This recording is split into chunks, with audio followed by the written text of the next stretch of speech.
We've all heard about George Floyd, the African-American man who was choked to death during his arrest as a result of excessive force by the Minneapolis Police Department officer Derek Chauvin, who was kneeling on the back of his neck for 8 minutes and 46 seconds. But what some of you may not know is that this is not the first incident of its kind. Back in July 2014, Eric Garner, another African-American, died after he was put into a chokehold by a New York City Police Department officer.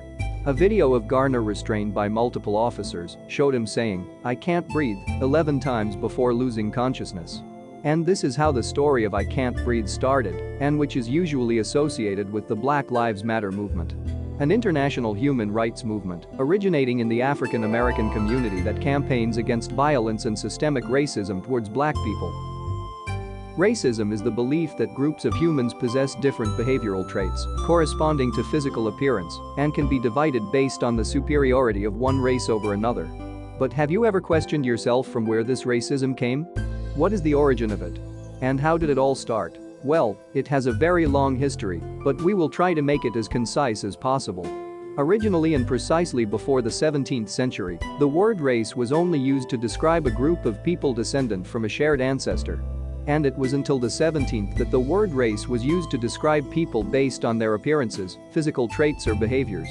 The main reason for that is because in this era we started seeing the manifestation of capitalism emerge in northwestern Europe, and which was sponsored by colonialism and slavery, which are sources of both precious minerals and free labor. Surprisingly, colonialism wasn't the only major force that made people to think in a racist way. In fact, there was a form of resistance to the brutality of colonialism and slavery practices towards the natives of the colonies, including a resistance from Europeans. At this particular moment, we can see a new ingredient added to the recipe. It is the one and only Enlightenment that brought an ideological solidification of the social hierarchical classification through literature, art, philosophy and many other tools including science, and through which they separated the white race from any other race and put the exclusively white Western European man in the top of the pyramid and all of the other people with any different traits from that standard in the bottom of the pyramid. Of course, as a way to justify the brutal and inhuman practices that were used against slaves who were not considered as humans, and to promote their exploitation and keep enriching the European man. We have so many examples to mention, like Thomas Jefferson, the third president of the United States, an American politician, lawyer, architect, philosopher, and scientist. He speculated blacks were inferior to the whites in the endowments of body and mind. He also said that they seemed to require less sleep. George Cuvier, the French naturalist and zoologist, has also influenced scientific racism. He believed there were 3 distinct races. The Caucasian or white, Mongolian or yellow, and the Ethiopian or black. He rated each for the beauty or ugliness of the skull and quality of their civilizations. He wrote about Caucasians.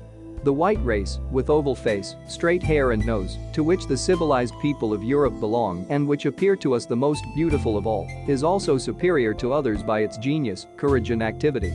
David Hume, the very famous Scottish Enlightenment philosopher, historian, economist, and essayist, quoted in his book The National Characters, "I am apt to suspect the Negroes, and in general all other species of men, for there are 4 or 5 different kinds, to be naturally inferior to the whites." But these are only few examples from many other opinions and theories that supported and promoted for racism in this era, and the list is still too long. Without even diving into how these theories inspired big movements and ideas like the Nazism.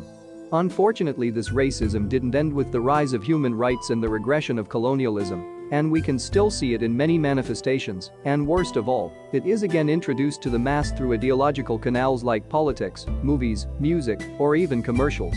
And this actually creates a more complicated form of racism in form of implicit racial bias, which basically means being racist without knowing you're being racist, like for example the universal beauty standards and the fear of black people. To sum up this idea, we can say that you might be racist without even knowing it. But the good part of this sad video is that we came to you with a test that was developed by a group of researchers from Harvard University and which can tell you whether you are a racist or not.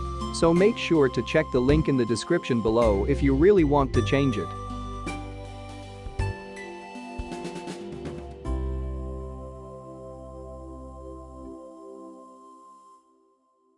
Thank you for watching Duty World, and make sure to subscribe to our channel on YouTube and follow us on Instagram as more content is on the way.